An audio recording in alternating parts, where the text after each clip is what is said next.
1986, una revelación escalofriante envió ondas de choque a través de la sección de contrainteligencia soviética del FBI en Washington. Dos preciados informantes soviéticos, Valery Martinov y Sergei Motorin, habían sido comprometidos. Los hombres expuestos fueron atraídos de regreso a Moscú y ejecutados brutalmente. Una bala en la cabeza para cada uno, la sombría firma del KGB para los traidores. La pérdida de los dos agentes a los que cariñosamente se referían dentro del FBI como M y M marcó un abrupto final a lo que se habían convertido en reuniones encubiertas y intercambios de inteligencia habituales. Mientras tanto, la CIA, ubicada al otro lado del río Potomac en Langley, enfrentaba su propia pesadilla. A lo largo de los años, decenas de sus operativos en la Unión Soviética habían desaparecido repentinamente, fueron ejecutados o encarcelados. El FBI se apresuró a formar un equipo de investigación de élite para desentrañar el misterio. Sin embargo, a medida que pasaban los años y el rompecabezas permanecía sin resolver, la inquietante posibilidad de que el traidor fuera uno de los suyos persistía en el aire como un mal olor. Decididos a erradicar al topo, analistas experimentados dentro de la unidad soviética del FBI se sumergieron en los archivos de interrogatorios e informes, buscando un patrón, una pista, cualquier cosa que pudiera revelar un vínculo con el traidor. Se centraron en un agente inocente, mientras que el culpable, que exteriormente era un católico devoto, un esposo amoroso y padre de 6 hijos, y un agente del FBI de confianza, albergaba un secreto peligroso. El camino de traición de varias décadas de Robert Philip Hansen es considerado el peor desastre de inteligencia en la historia del FBI. Esta es su historia.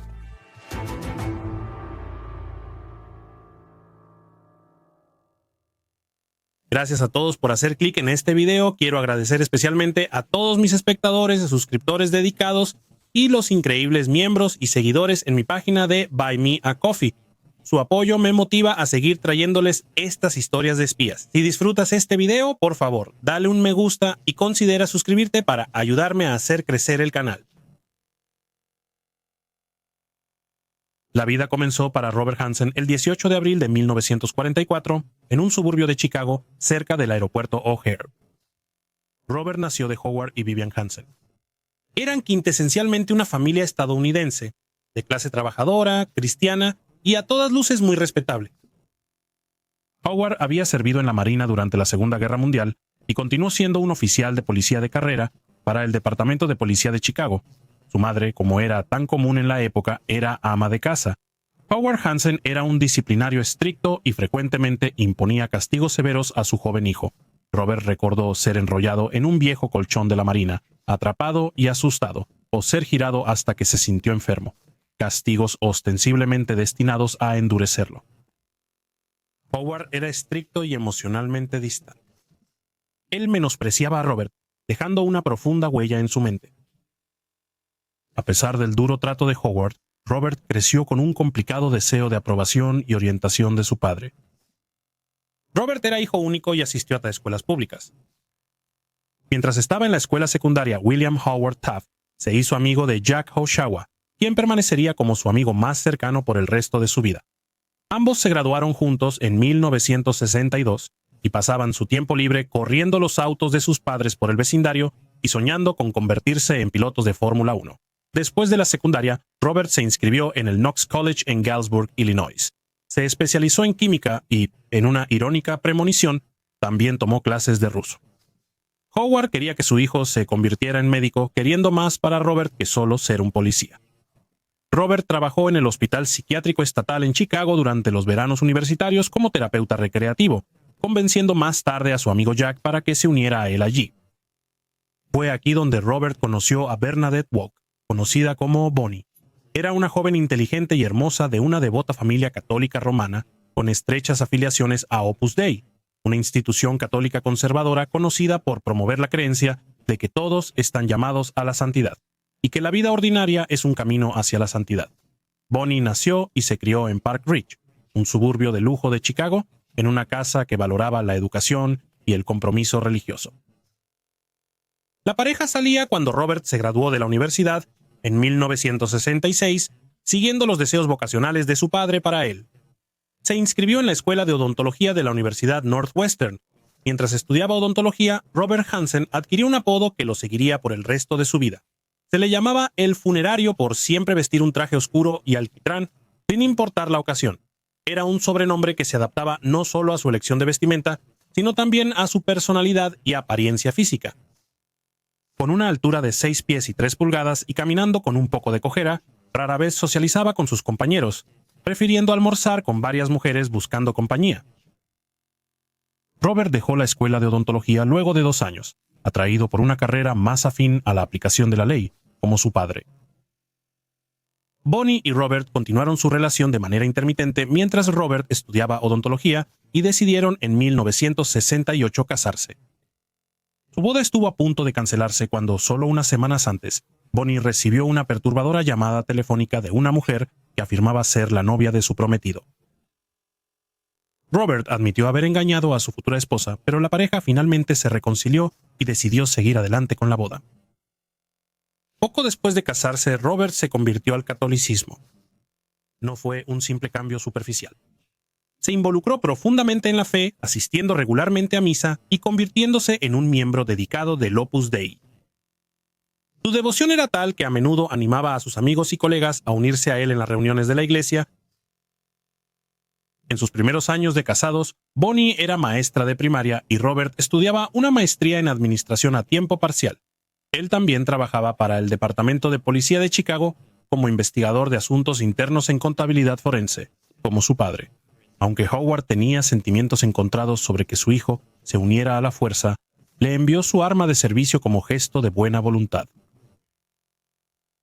A principios de los 70, durante la Guerra de Vietnam, el mejor amigo de Robert, Jack Oshawa, se unió a la lucha.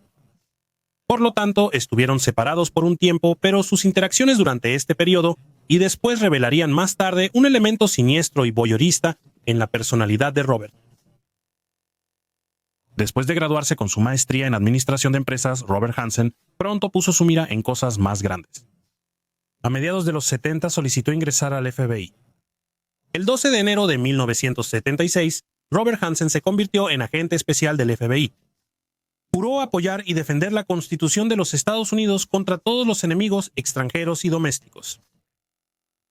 Su primer puesto como agente del FBI fue en una oficina satélite en Gary, Indiana, donde se especializó en la investigación de delitos de cuello blanco.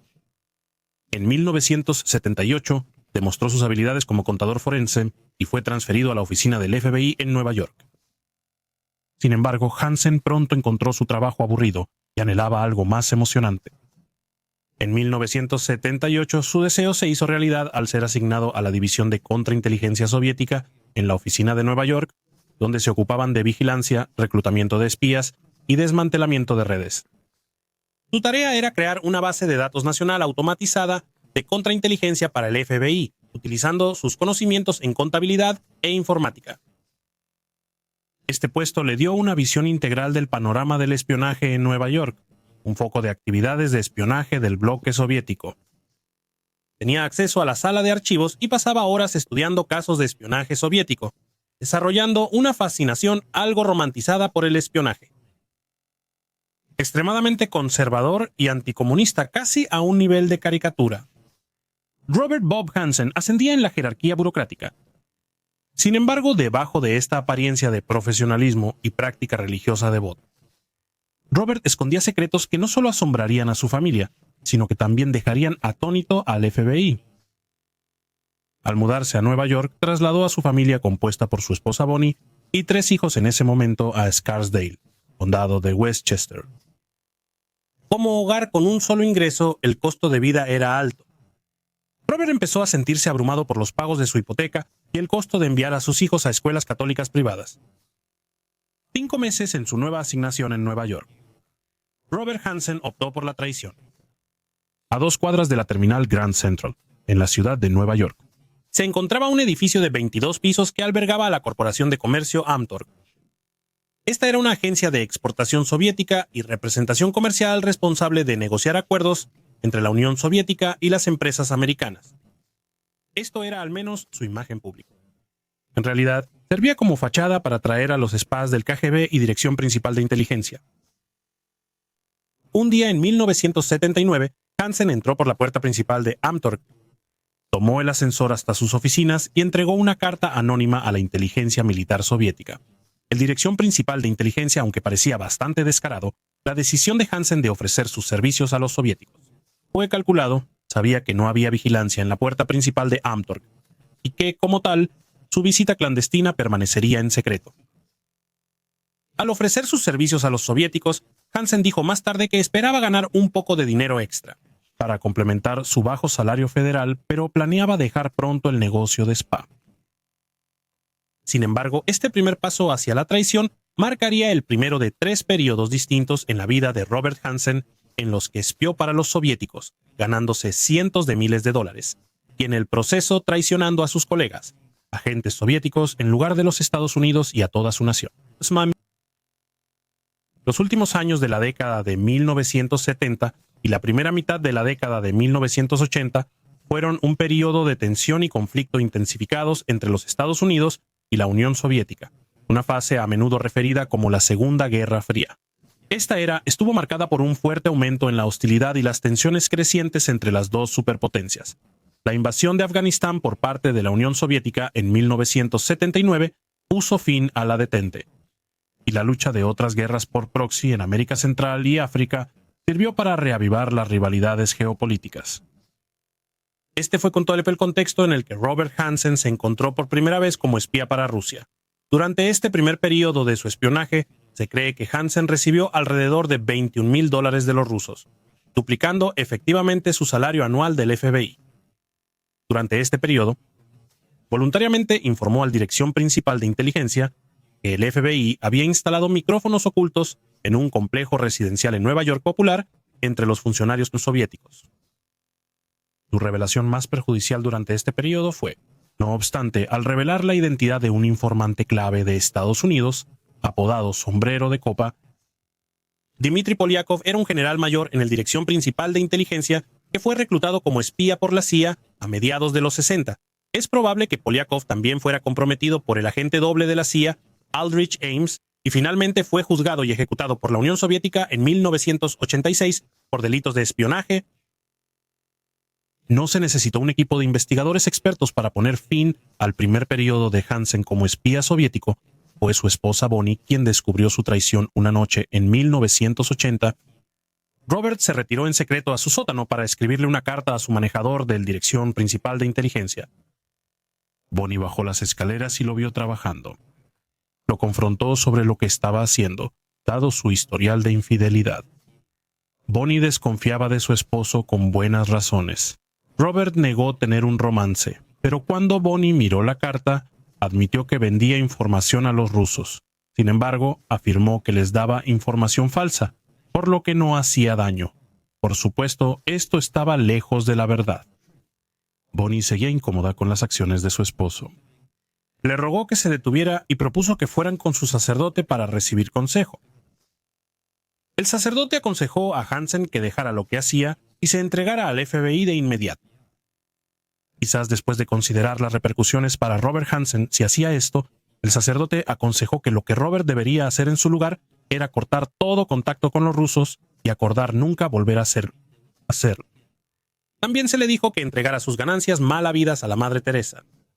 No hay registro de que Hansen haya pagado alguna vez el dinero a la caridad, pero al menos por un tiempo rompió el contacto con su manejador ruso hacia el final de 1980.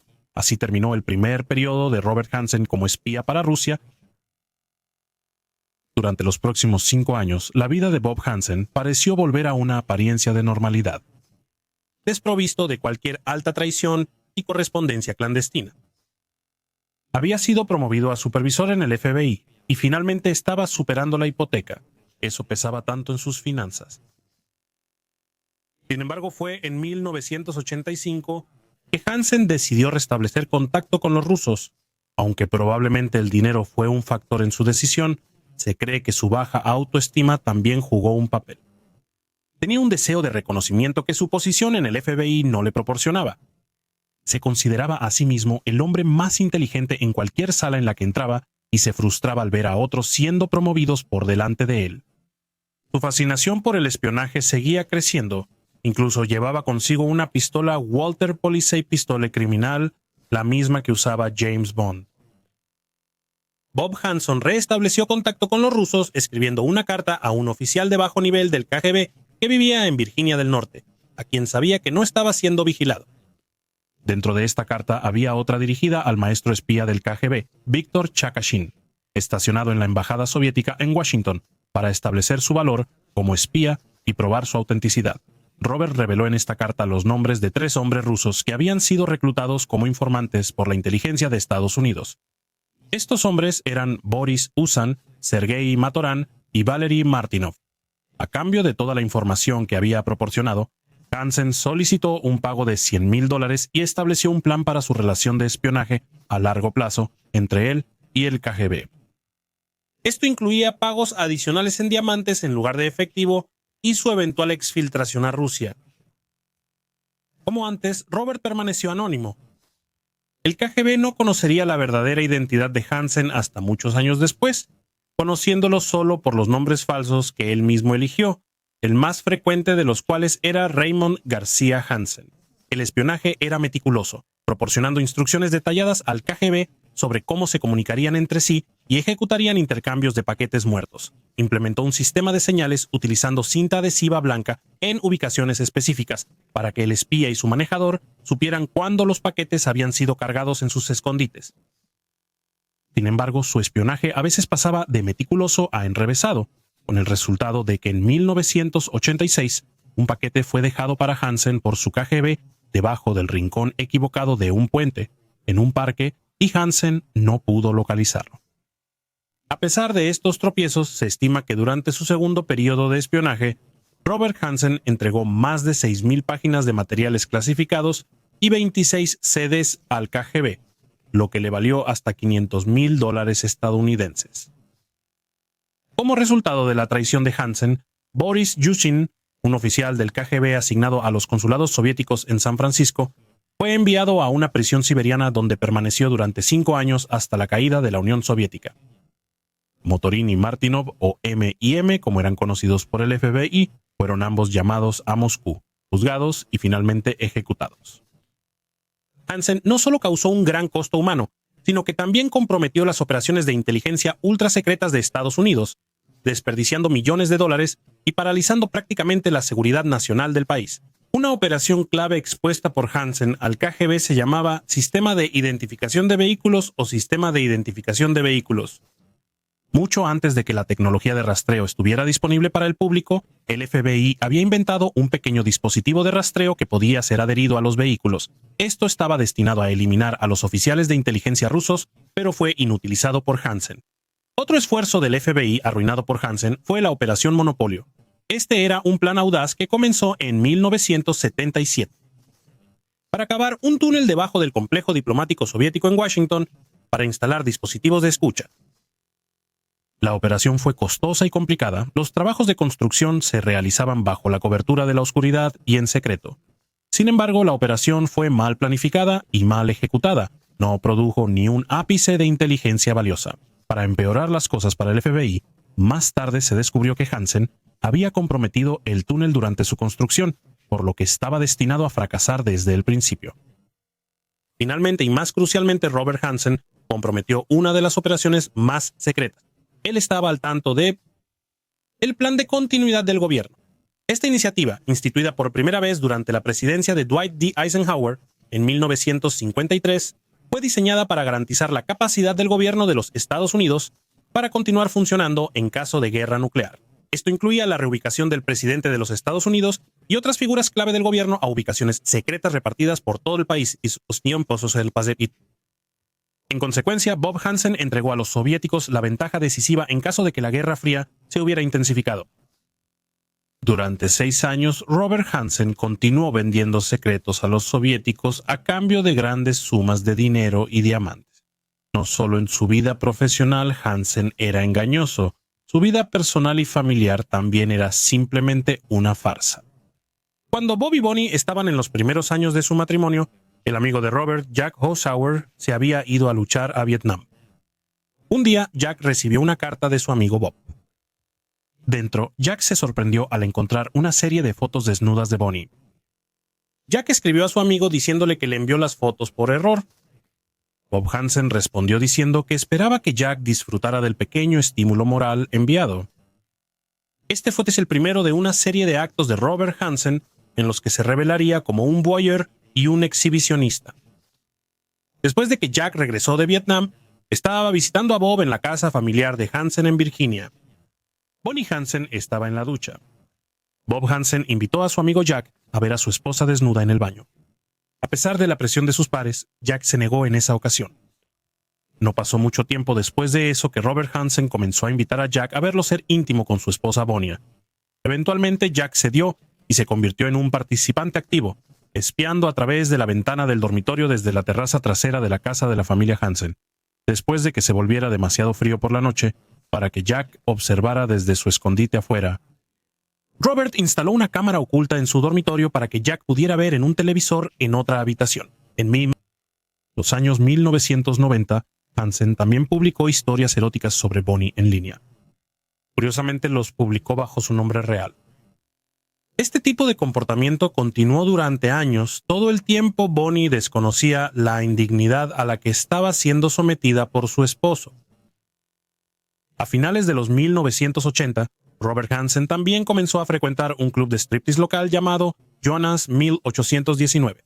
En 1990, durante una de sus visitas a la hora del almuerzo, conoció a una bailarina llamada Priscilla Sue Gailey, que bailaba bajo varios nombres artísticos y era conocida por los habituales del club como Hot Legs. Robert se enamoró de la joven de cabello oscuro y ojos azules en sus primeros 30 años. Le envió un billete de 10 a su camerino después de su actuación.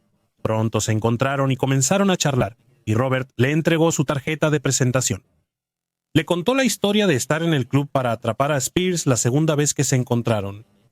Hansen le regaló a Priscilla un collar de diamantes y zafiros, el cual ella aceptó con gratitud. Su relación prosperó desde entonces, con Robert volviéndose el benefactor habitual de Priscilla. La colmó de regalos y dinero. Todo cortesía del KGB. Le prestó su BMW cuando necesitaba practicar para su examen de conducir. Mejor aún, le compró su propio Mercedes-Benz plateado champán, que venía acompañado de una tarjeta American Express que podía usar para gastos de automóvil. Cuando Hansen tenía que hacer un viaje de trabajo a Hong Kong, le compró un boleto y la invitó a unirse a él allí. Viajando por separado, por supuesto, para mantener las apariencias durante el viaje, Hansen trabajaba durante el día mientras Priscilla salía de compras. Se reunían de noche para cenar y beber en bares lujosos. Y en restaurantes, tanto Robert como Priscilla mantenían que su relación era platónica a pesar de sus muchas ofertas. Incluso durante la última noche de su estancia en Hong Kong, nunca tuvieron intimidad física. Sea como sea, no cabe duda de que hubo un romance emocional entre los dos. Es bastante posible. Es posible que Hansen preparara a Priscilla para asistirlo en sus actividades de espionaje, quizás para usarla como intermediaria en intercambios posteriores con los rusos durante aproximadamente un año. La relación continuó hasta que de repente Hansen la terminó abruptamente. En diciembre de 1991, tras las reformas radicales del presidente soviético Mikhail Gorbachev y la separación de muchas de las repúblicas socialistas, la bandera del martillo y la hoz fue bajada del Kremlin y la Unión Soviética se disolvió oficialmente. Robert Hansen se escondió durante este periodo sin saber qué organización surgiría a raíz del desmantelamiento de la KGB y la Dirección Principal de Inteligencia y cómo sería el panorama geopolítico en el futuro inmediato. Con el trazo de la pluma de Gorbachev, el grifo de dinero de Hansen se secó. Es bastante notable que Bob Hansen lograra salir ileso de los años 1980, en particular de 1985 y 1986.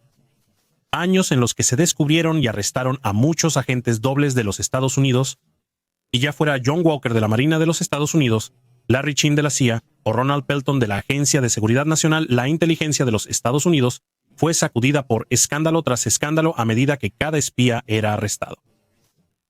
Si algo era seguro, las instituciones de seguridad nacional de los Estados Unidos habían sido completamente infiltradas. Las razones por las que Hansen logró permanecer indetectado son variadas. Sin embargo, su meticuloso oficio de espía y anonimato ayudaron a protegerlo de las miradas indiscretas. A pesar de la revelación de todos estos espías, la CIA continuó perdiendo agentes en su lugar. Estaban convencidos de que había más topos dentro de las filas de la inteligencia americana. Incluso los espías más meticulosos están destinados a cometer errores eventualmente, y esto es precisamente lo que sucedió en el caso de Robert Hansen. Su cuñado, Mark Walk, también era un agente del FBI.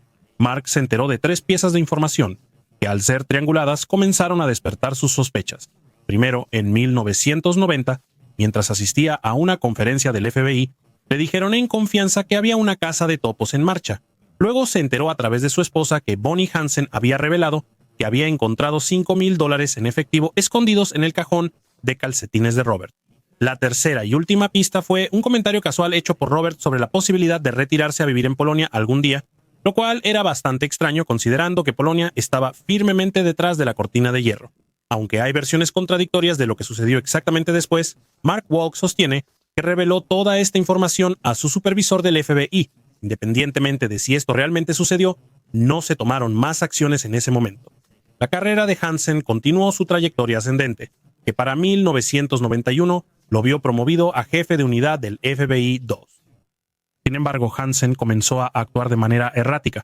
Hackeó la computadora de un superior y luego lo reportó, supuestamente para demostrar cómo la seguridad de RT necesitaba mejorar. Luego tuvo un altercado con la agente del FBI Kimberly Lichtenberg, a quien derribó al suelo, lesionando gravemente los tendones de su brazo después de que ella se excusó de una reunión y salió de la oficina de Hansen.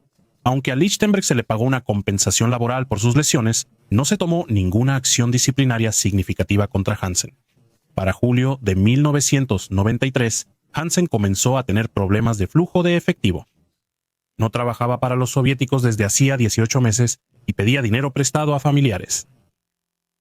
Por lo tanto, decidió que era hora una vez más de vender los secretos de su nación. No sabía cómo contactar a los rusos. Parte de las consecuencias del fin de la Unión Soviética fue el desmantelamiento de la KGB. Lo que surgió fue el el Servicio de Inteligencia Extranjera, o Servicio de Inteligencia Extranjera, y el Servicio Federal de Seguridad, el Servicio Federal de Seguridad. Sin embargo, el Dirección Principal de Inteligencia, la Agencia de Inteligencia Militar Extranjera de Rusia, siguió existiendo. Hansen contactó al Dirección Principal de Inteligencia durante su primer periodo como espía, por lo que consideró apropiado reavivar la relación.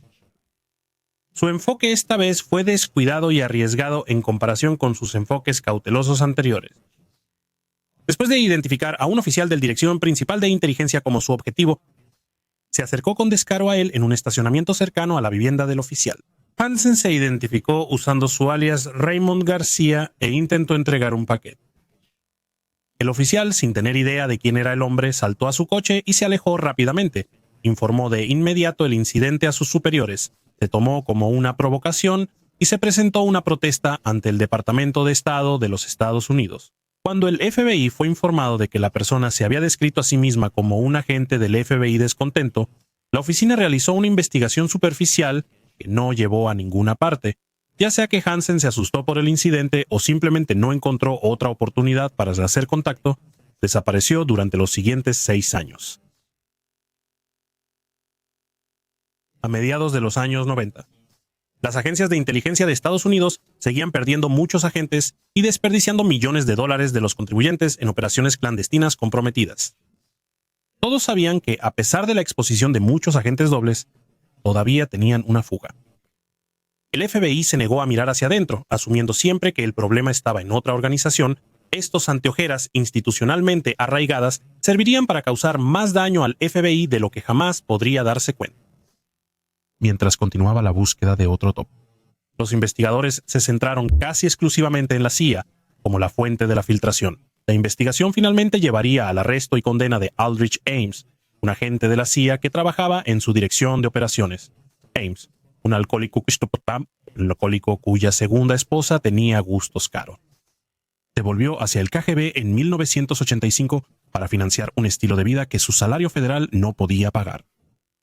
La información que filtró llevó a la muerte de al menos 10 agentes en su lugar. Su traición en muchos aspectos fue paralela a la de Robert Hansen, y los dos hombres comprometieron a muchos de los mismos agentes y operaciones después de que Ames recibiera una condena a cadena perpetua en 1994 y su esposa Rosario Ames también fue condenada por ayudar y alentar a su esposo. La inteligencia estadounidense pensó que podría respirar aliviada. Pero con Ames encarcelado era evidente que aún había una filtración. Después de que se evaluó la totalidad del daño causado por Aldrich Ames, se determinó que todavía se estaban perdiendo agentes de los que Ames no sabía nada, por lo que la caza de espías continuó. Brian Kelly era un oficial de la CIA cuya vida fue trastornada por una sospecha grave y equivocada. Kelly era un leal oficial de carrera de la CIA con un historial impecable. Después de Ames, la CIA y el FBI quedaron desesperados por erradicar cualquier topo restante. Kelly cayó en la mira después de que un espía ilegal que operaba en Washington llamado Felix Bloch fue alertado de una investigación de la CIA sobre él. Brian Kelly se había encontrado con Bloch en París, lo que llevó a los analistas a concluir erróneamente que Kelly, quien conocía varias otras operaciones y agentes comprometidos, era el hombre que dio la alerta. Durante años, Brian Kelly vivió bajo una nube de sospecha.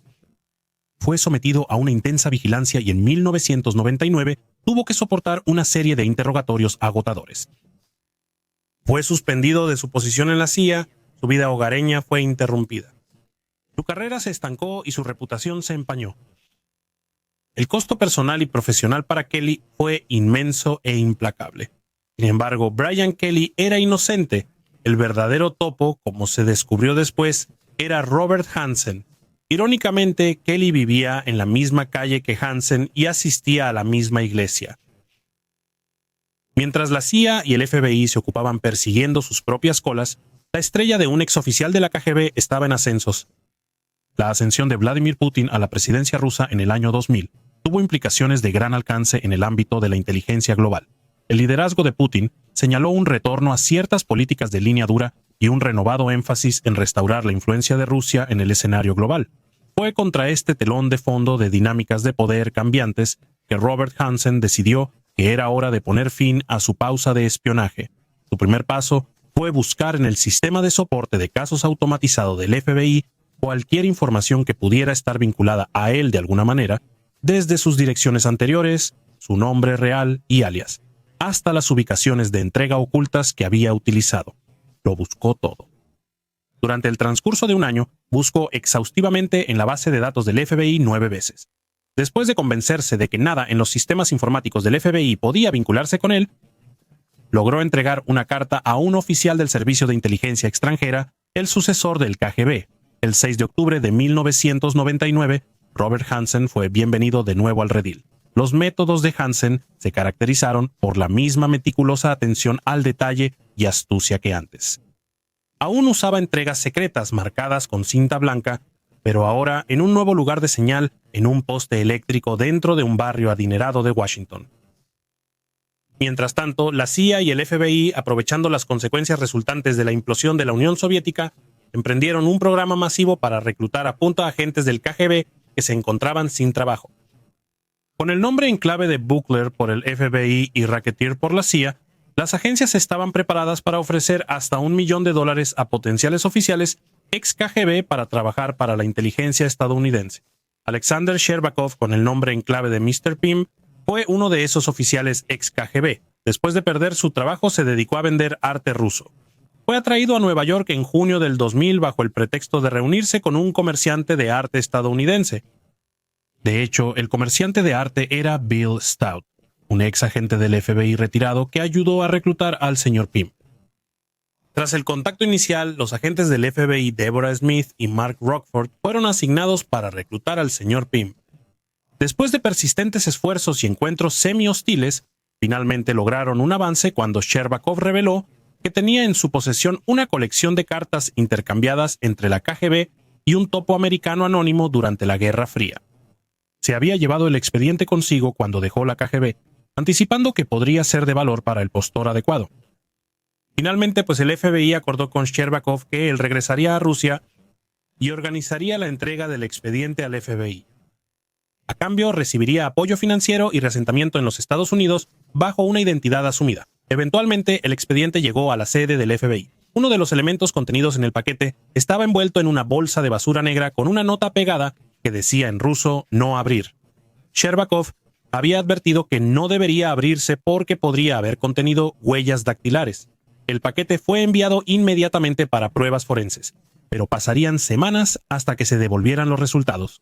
Resultó que el paquete había sido recuperado de una de las entregas hechas por el topo. Mientras tanto, los analistas del FBI tradujeron ansiosamente las cartas contenidas en el paquete al inglés. En esta etapa, Brian Kelly todavía era el principal sospechoso, pero nada en las cartas apuntaba hacia él. De hecho, algunas de las fechas para las entregas muertas registradas en las cartas también coincidían con un periodo en el que Kelly estaba en Australia. También se incluyó en el paquete una cinta de audio. La cinta contenía una grabación de una conversación telefónica entre el topo americano y su manejador del KGB. Fue inmediatamente obvio que la voz no era la de Brian Kelly. Los investigadores estaban desconcertados. Mientras revisaban las cartas nuevamente, uno de los agentes del FBI, Jim Milburn, comenzó a notar algo extraño. Una carta usaba un término despectivo para los japoneses, popular en la Segunda Guerra Mundial. Otra mencionaba a Richard M. Daley, exalcalde de Chicago. A Jim le sonaban extrañamente familiares. De repente se dio cuenta de que sabía exactamente quién era el topo. El mismo hombre con el que solía compartir un cubículo en sus primeros días en el FBI, Robert Philip Hansen. Cuando los resultados del análisis de huellas dactilares fueron devueltos, las fuertes sospechas de los investigadores finalmente se confirmaron. Eran una coincidencia con el veterano del FBI, Bob Hansen. Cuando Hansen finalmente fue revelado al FBI como su topo en diciembre del año 2000, estaba trabajando como enlace del FBI para el Departamento de Estado. Se acercaba a la edad de jubilación obligatoria de 57. Por mucho que el FBI hubiera reunido suficientes pruebas para arrestar a Hansen, atraparlo en el acto de espionaje probablemente habría resultado en un acuerdo de culpabilidad y una condena sin necesidad de un juicio. El plan era hacerle a Hansen una oferta que no pudiera rechazar, y finalmente atraparlo con las manos en la masa. Neil Gallagher, subdirector del FBI en ese momento, llamó a Hansen a su oficina para hacerle una propuesta, que era que Hansen regresara a la sede del FBI para trabajar como experto en seguridad informática para consultar sobre la seguridad de RT del FBI. Se le dijo que se renunciaría a su edad de jubilación obligatoria y que sería promovido al servicio ejecutivo senior del FBI. La oferta jugó con el ego de Hansen. Para él era finalmente el reconocimiento que sentía que no había recibido de su empleador. Sin embargo, pidió tiempo para considerar la oferta hasta después de Navidad. Esto le dio al FBI el tiempo que necesitaba para transferir el grupo de trabajo que investigaba a Brian Kelly al caso de Hansen, que se denominó Día Gris. Dado que Hansen tenía acceso a los sistemas de información informática del FBI, toda la investigación tuvo que realizarse en papel. Hansen fue inmediatamente puesto bajo vigilancia las 24 horas del día. El FBI incluso llegó a comprar la casa de enfrente de la casa de Hansen para establecer un puesto de observación permanente. Su nueva oficina en la sede del FBI fue creada especialmente para él, con la sala y las áreas contiguas cableadas de piso a techo, con cámaras ocultas y micrófonos. El jefe de sección del FBI para operaciones, Rich García, iba a ser el nuevo jefe de Hansen, y se le encomendó la tarea de coordinar la construcción y el equipamiento de la nueva oficina. Un joven recluta de 27 años, Eric O'Neill, fue incorporado al equipo para trabajar como asistente de Hansen.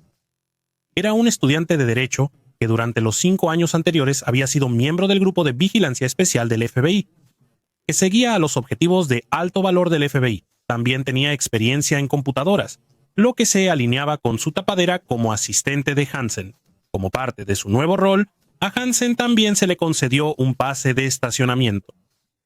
En enero de 2001 se descubrió que había descargado e impreso 7 documentos clasificados y los estaba almacenando en el maletero de su coche, que era registrado secretamente todos los días por el FBI. Eric O'Neill también logró buscar en la cartera de Hansen un día donde encontró una tarjeta de memoria Secure Digital que contenía una carta escrita por Hansen para los rusos. Las pruebas comenzaban a acumularse, pero el FBI necesitaba más. El verdadero objetivo era el amado Palm Pilot de Hansen, un dispositivo que llevaba consigo a todas partes en su bolsillo trasero y que muy orgullosamente hacía saber que ni siquiera el FBI podía romper el cifrado del dispositivo que él había codificado personalmente. El problema era que Hansen nunca dejaba el dispositivo fuera de su vista. El FBI planeó una estratagema con la esperanza de separar a Hansen de su computadora de mano. Los jefes de Hansen decidieron retarlo a un concurso de tiro en el campo de tiro subterráneo del FBI. Con $20 tirados en su escritorio, Hansen se levantó a regañadientes y bajó al sótano. Estuvo fuera durante una hora mientras Hansen estaba ocupado con el concurso de tiro en el sótano. O'Neill logró recuperar el Palm Pilot, un disco duro y otra tarjeta de memoria Secure digital y los entregó al equipo técnico del FBI. Lograron copiar todos los datos rápidamente, devolver los artículos a O'Neill, quien corrió de vuelta a su área de oficina y devolvió todo a sus lugares correspondientes. La información que el FBI logró obtener fue reveladora, incluyendo una carta que indicaba la fecha y hora del próximo punto muerto planeado de Hansen con su manejador ruso. Era hora de preparar una trampa y atrapar a Hansen en el acto. El punto muerto se había organizado para la tarde del domingo 18 de febrero del 2001 en Foxstone Park, un barrio suburbano en Viena, Virginia. El sitio específico, con nombre en clave Ellis, estaba cerca de un puente peatonal que llevaba desde la entrada principal hasta un camino para correr. Los agentes especiales del FBI, Deborah Smith y Steve Pluter, dirigieron la operación esa tarde. Cada movimiento de Hansen estaba siendo rastreado a través de vigilancia y escuchas telefónicas. El FBI sabía que Robert Hansen planeaba llevar a su mejor amigo Jack Hoschauer al aeropuerto de Dulles alrededor de las 4 de la tarde ese domingo. Después, la familia de Robert lo esperaba para cenar. Hansen fue seguido por el grupo especial de vigilancia del FBI hasta el aeropuerto. Después de dejar a su amigo de toda la vida, hizo un desvío repentino hacia el estacionamiento del centro comercial Pike 7 Plaza en el norte de Virginia. Allí fue observado preparando el paquete para el punto muerto en el maletero de su Taurus plateado, envolviendo los 7 documentos clasificados y una carta para sus manejadores en una bolsa de basura negra. Regresó a su coche y procedió al sitio de entrega. El FBI observó desde lejos mientras Hansen estacionaba su coche en el parque Foxstone. Pegaba cinta adhesiva blanca en un letrero, indicando a su manejador que la entrega había sido colocada. Luego procedió a esconder el paquete debajo del puente peatonal. Equipos Special Weapons and Tactics fuertemente armados se mantuvieron ocultos, inseguros sobre las habilidades de tiro que presumía Hansen. Y poseía un gran arsenal de armas. Iniciaría un tiroteo al ser confrontado. Cuando Hansen volvía a su coche, Smith dio la orden de arrestarlo. De repente, 2 SUVs frenaron con un chirrido y los equipos Special Weapons and Tactics bajaron de los vehículos. Hansen fue arrestado rápidamente. Hansen no resistió el arresto. Se dice que mientras lo arrestaban, preguntó: ¿qué les tomó tanto tiempo? Otra versión relata que mientras le esposaban, Hansen dijo: así que así es como sucede. La ironía era que Robert Hansen había planeado que este fuera su último intercambio con los rusos. En su carta insinuó que sabía que estaba bajo sospecha y que su actual posición en el FBI era un trabajo sin importancia diseñado para mantenerlo ocupado, pero alejado de cualquier cosa clasificada. Metieron a Hansen en la camioneta SUV que esperaba, le leyeron sus derechos Miranda y lo llevaron a un FBI cercano. Oficina. Mientras tanto, su esposa Bonnie comenzaba a preocuparse ya que esperaba a Robert en casa para cenar horas antes. Salió de su casa con destino al aeropuerto de Dulles, pero fue interceptada por agentes del FBI a su llegada. Fue llevada de regreso a casa por el FBI, donde se ejecutó una orden de registro y la casa fue revuelta por agentes en busca de pruebas. Pronto se demostró que Bonnie no tenía ninguna culpa ni complicidad en las actividades de espionaje de su esposo. Pero los investigadores se sorprendieron al escuchar la historia de Bonnie de cómo descubrió a su esposo escribiendo una carta en secreto hace tantos años. A los investigadores les surgió la idea de que Hansen probablemente comenzó a operar mucho antes de lo que esperaban, posiblemente desde 1979. Antes del amanecer, Hansen fue trasladado a la cárcel del condado de Orange. El FBI necesitaba tiempo para prepararse para la tormenta mediática que se desataría y esperaba ver si algún agente del Servicio de Inteligencia Extranjera ruso recogería el paquete de Hansen. Nadie lo hizo. Por mucho que la oficina se sintiera aliviada de haber atrapado finalmente a su hombre, sabían que se les acusaría de incompetencia, falta de seguridad y pura estupidez. La noticia del arresto de Hansen finalmente se dio a conocer el martes siguiente, con el director del FBI, Louis Freer, dando una conferencia de prensa de inmediato. Se plantearon preguntas. ¿Cómo podría ser que un hombre responsable de atrapar espías fuera él mismo un espía? A Hansen se le negó la fianza, argumentando que era un riesgo de fuga, y se congelaron sus activos. Eligió a Plato Kacheris como su abogado defensor, quien había representado al infame agente doble de la CIA, Aldrich Ames, solo unos años antes. La repentina detención de Hansen fue un enorme shock para su esposa Bonnie, sus hijos adolescentes y su mejor amigo Jack Hoschauer. Bonnie aprendería dolorosamente de la relación de su esposo con Priscilla Sugaily a través de informes en el periódico. El voyeurismo de Hansen también salió a la luz y Jack se disculpó con Bonnie por cómo la había perjudicado. En el podcast Agent of Betrayal de CBS, Jack parecía profundamente arrepentido por lo que hizo durante tantos años. A pesar de las revelaciones sobre la doble vida de su esposo, su traición e infidelidad, Bonnie se mantuvo junto a su esposo. Robert y Bonnie permanecieron casados, con Bonnie dedicando su vida a rezar por su alma. La detención de Hansen finalmente sirvió para exonerar al agente de la CIA Brian Kelly. Aunque fue reinstaurado en su posición en el año 2001, murió 10 años después de insuficiencia cardíaca. Su familia creía firmemente que el estrés de las acusaciones e investigación de años aceleró su muerte. La culpa de Robert Hansen estaba más allá de toda duda, y él sabía que su mejor opción era negociar un acuerdo de culpabilidad.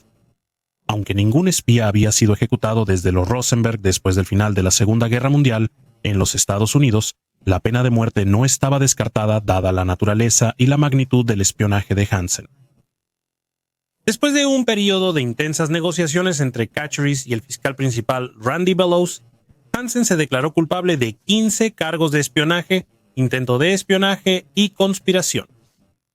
Bajo el acuerdo de culpabilidad, Hansen fue condenado a cadena perpetua sin posibilidad de libertad condicional. Perdió $1.400.000 estadounidenses que los rusos le habían pagado y acordó un periodo de 6 meses de informes con el FBI para contar todo sobre sus actividades de espionaje a raíz del escándalo. La Comisión para la Revisión de los Programas de Seguridad del FBI fue establecida bajo la dirección de William H. Webster. El propósito de la Comisión Webster era analizar y recomendar mejoras a los programas de seguridad del FBI. Estos, por supuesto, se encontraron deficientes en términos de política de seguridad y práctica, dada la facilidad con la que Hansen pudo llevar a cabo sus actividades sin ser detectado durante tantos años. Una evaluación psicológica exhaustiva formó parte del informe de Hansen. El psiquiatra Dr. David Charney, quien fue nombrado por el equipo de defensa de Hansen, pasó más de 100 horas durante 2 años entrevistando a Hansen. El objetivo principal era adentrarse en la mente de un espía de carrera para entender primero si sufría de alguna condición psicológica, pero quizás más interesante, entender qué lo impulsó a convertirse en espía. Sin duda, una de las razones era el dinero. Hansen tenía que enviar a 6 hijos a una escuela católica privada y tenía una hipoteca que pagar. Recibió aproximadamente $600.000 de los rusos, ya sea en efectivo o en diamantes, con $800.000 adicionales pagados en una cuenta de depósito en garantía en Rusia para su jubilación. No obstante, los secretos que compartió valían más de lo que obtuvo, así que debieron existir otros motivos. El Dr. Charney destacó un aspecto clave de la psique de Hansen, un profundo sentido de insuficiencia y fracaso percibido. Es probable que estos conflictos internos lo impulsaran hacia acciones que pensaba que redefinirían su autoimagen. También se opinó que la problemática relación de Robert con su padre era fundamental para su composición psicológica, sus experiencias como niño, los castigos crueles e inusuales, la constante denigración y menosprecio probablemente contribuyeron a su eventual traición como espía. La profunda ira y los sentimientos de insuficiencia de Robert, reprimidos durante años, ocasionalmente estallarían y sus actividades de espionaje se veían como una salida para estas emociones suprimidas. Esto resultó en el ego dominante de Robert Hansen. Constantemente se veía a sí mismo como el individuo más inteligente en cualquier situación dada. Cuando no podía controlar la situación, recurrió a la violencia, como se vio en la agresión física a uno de sus empleados. Finalmente, el Dr. Charney descubrió que Hansen había desarrollado una obsesión romantizada con el espionaje. Aunque trabajaba en contrainteligencia, el papel de Hansen como contador forense y experto en computadoras significaba que estaba atado al escritorio y nunca experimentó operaciones en el campo. El juego que jugó con sus jefes de espías rusos posiblemente fue una salida para su fantasía de espionaje. Por lo tanto, la mentalidad de Hansen comprendía un cóctel insalubre de baja autoestima, un impulso para demostrar su dominio intelectual y la creencia de que estaba más allá del alcance de la ley. La falta de disuasión efectiva dentro del FBI como institución dentro de sus sistemas de seguridad hizo que el espionaje pareciera un camino aparentemente alcanzable y atractivo. La pura contradicción que eran las personalidades públicas y privadas de Robert Hansen difícilmente puede ser ignorada. Se consideraba un patriota leal, sin embargo, vendió a su nación a su mayor rival. Se presentaba como un esposo leal, sin embargo, expuso a su esposa a la indignidad de un mirón y persiguió una relación con otra mujer. El marcado contraste entre su personalidad pública y sus indulgencias privadas solo podría llevar al Dr. Charney a una conclusión: que Robert Hansen era un experto en compartimentación. Hansen cumplió su condena en Administrative Maximum Florence, una prisión federal supermax de los Estados Unidos, donde pasó 23 horas al día en confinamiento solitario.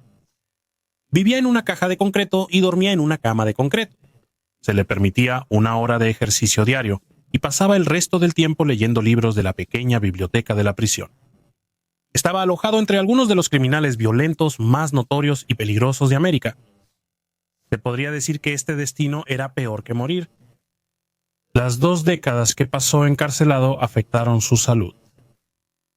Robert Philip Hansen fue encontrado sin respuesta en su celda el 5 de junio de 2023 y pronto fue declarado muerto. Una autopsia reveló que murió de cáncer de colon.